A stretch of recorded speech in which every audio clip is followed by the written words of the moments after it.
to the Rev Mel Show on TalkingSexRadio.com, where real people talk about real sex with real kinky people. And today we're talking about kinky writing, so forth and so on. But first of all, I've got some thank yous to say. I don't know if anybody's aware of the fact that we've gotten some new equipment here on TalkingSexRadio.com. We've got a new computer that was donated by Colin, sir, and which is running fabulous. The shows are looking great. And then we also have a new mixer, a huge mixer. So now we can actually get people in the live audience to talk on the mics. And I want to introduce someone in a couple seconds, and she's going to be talking. And then we also got a new keyboard from Dragon. So we're getting everything kind of really complete. But what I want to introduce is my show producer, my production producer, which is Solaris. Solaris, say hello to everybody. Hey. Yeah. Wow. Woo! Yeah, the peanut gallery. And what Solaris is going to do, because we're changing the way that we do Talking Sex Radio and the Rev Mel Show. What she's going to be doing is, if you're in the chat room and you want to ask a question, Solaris is the girl to give that question to. And she's the one that's going to look at me and say she's got a question, and she's going to read it, and then we're going to make responsive on it. Blah, blah, blah. So we're back. We're back. We're back to more writing. So, okay, let's ask one more question. Personal question. I'm going to go with Maria first. Maria, how old were you when you lost your virginity? Oh, boy. I was almost 23. It was a month before I turned 23, and I was a virgin, and I was getting married. It was on my wedding night. 23? It was a month before I turned 23. Wow. I was 18. 18 when I lost my virginity. I thought I was an oldie, boldie. Wow, you beat me. No, it was intense. I was very religious back then, and that was who I was, and I stuck by it. I actually have an essay coming out about this. It's called Dogma, Darth Vader, and My Sexual Awakening. And it talks about how I lost my virginity and basically how the religious dogma that I grew up with, and I grew up with a lot of different religions, how it shaped my kink and the cycle of control and denial and how that stirs up more lust. And it's really a thing. So, I know the first time is always probably the most difficult because there's a lot of pain involved, and I don't know if people get the big you see these kids shows, these 18-year-old teenager shows, and they're having sex for the very first time, and she's a virgin, and all of a sudden she goes, and then she goes, oh yeah. No, give me a fucking break. I had more orgasms before I got married and started having vaginal sex.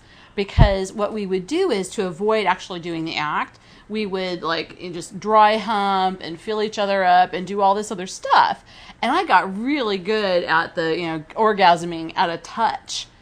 But when it came to the wedding night and we actually had penetrating sex, I was like, is that it? Is that all there is? It was kind of painful and everything, but I thought there should be this glow, and I thought all this stuff, and I went, I feel robbed. Yeah, I think every woman. I can't say every woman, but most women do feel that way. They feel robbed. Except for me, because mine was self-inflicted accidentally. What?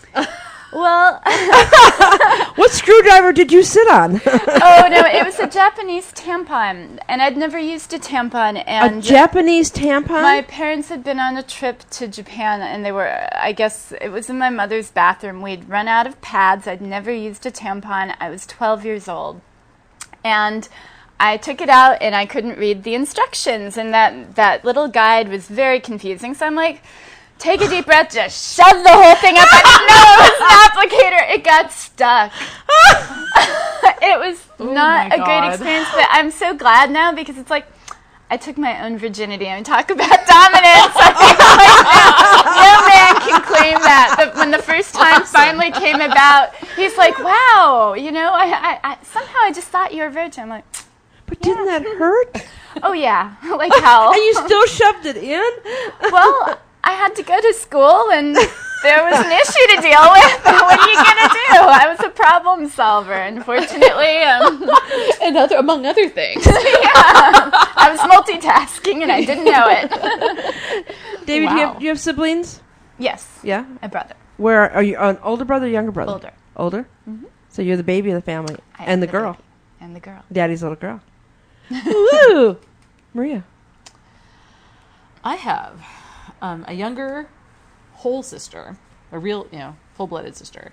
I have 2 older half-brothers and an older half-sister. We're all from different marriages from my mom's. My mom's married 3 times. Wow. Your mother's been married 3 times. I can't even get married the second time. The last time I was married was back in, 1971. I don't know if she did so well the 3rd time. So, I came out of it, but So you have quite an extended family. Kind of, yeah, but I'm not that close to everyone. Yeah. I'm closer to my younger sister and to my to one of my half brothers. So you guys ever write about your family in your stories? Yeah. Yeah? Oh yeah.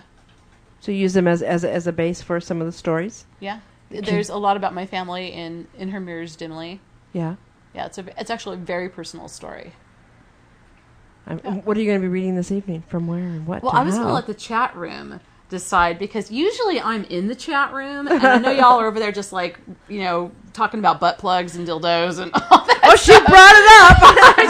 We have one right here. I just told her, and vibrators. And it's like every time I drop into the chat room, it's like everybody is like, oh, butt plug, oh, dildo, and I'm just like, okay, I know what we're talking Actually, about. we're not really talking about vibrators and butt plugs. Oh, they're we're actually not. talking about devirginization. Oh. See, we're staying on topic just Wow. a little bit more than usual. So, Excellent. is better. anyone in the chat room sharing stories about, No, they're just screwing around as they always are. But I was going to give them a choice between Scary Kinky and it's a short but very evil Christmas story they've had published many times and produced as a 1-act play, and I've had people to this day not forgive me for what I've done to Christmas. to Christmas?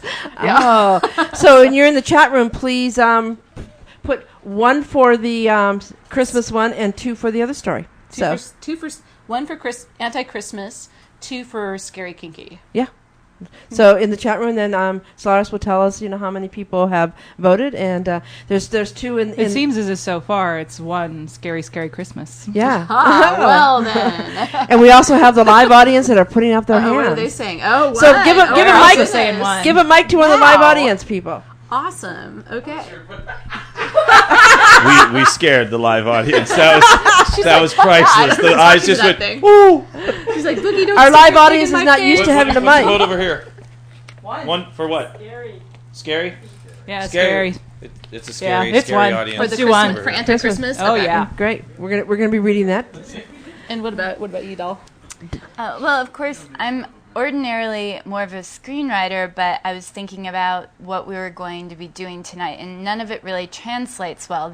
I know we're going to talk about this later, but the difference between writing for a movie and writing for the page is very, very different. Yes. So we could have done maybe a scene from one of my movies, but without seeing what would be on the screen. I guess we could act it out, but, we didn't have our cocktail beforehand. Ooh, I got alcohol. You can take off your top. But, yeah.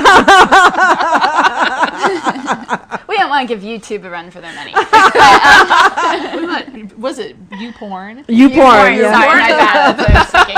But at any rate, so I decided to, I've just been delving into prose more recently. So I woke up this morning, drank some coffee, and wrote a little kinky zombie story. So I have a little snippet from that I'll sample on folks. Wonderful. I'm excited about it. So how did you guys got to understand something. I've been friends with Maria for quite a while, for many years.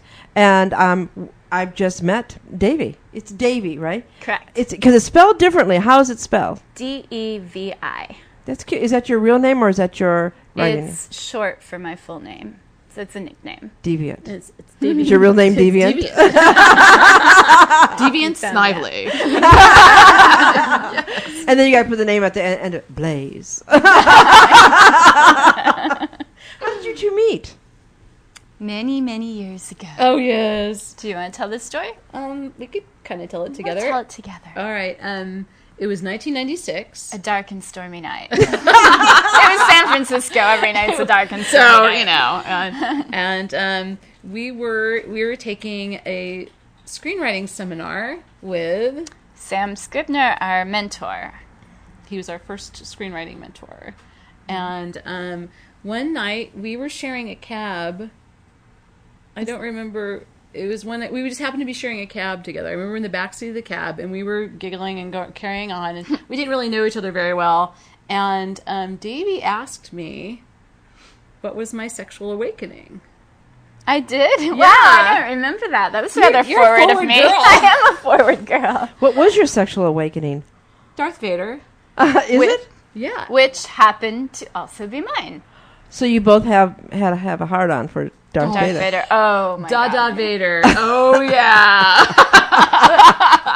Well, we were talking about how when you play Star Wars with your little friends, back in the 70s when it came out, how everybody was, all goo-goo-eyed about Han Solo or Luke. And both of us are like, yeah, I mean, come on, you've got this tall, dark, handsome guy with, built The and mask and the cape. misunderstood. And he can kill with, like doing this, Yeah.